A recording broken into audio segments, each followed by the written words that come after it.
Guys, Eric Energy Studios. Today's experiment is indoor rain clouds. We're going to do an easy experiment that's going to teach you where raindrops come from.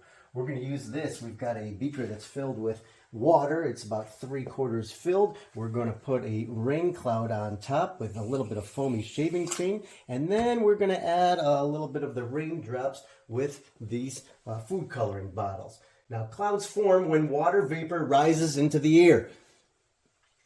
Condensation collects in the clouds like so. And as the cloud gets heavier, gravity pulls the water down and creates raindrops.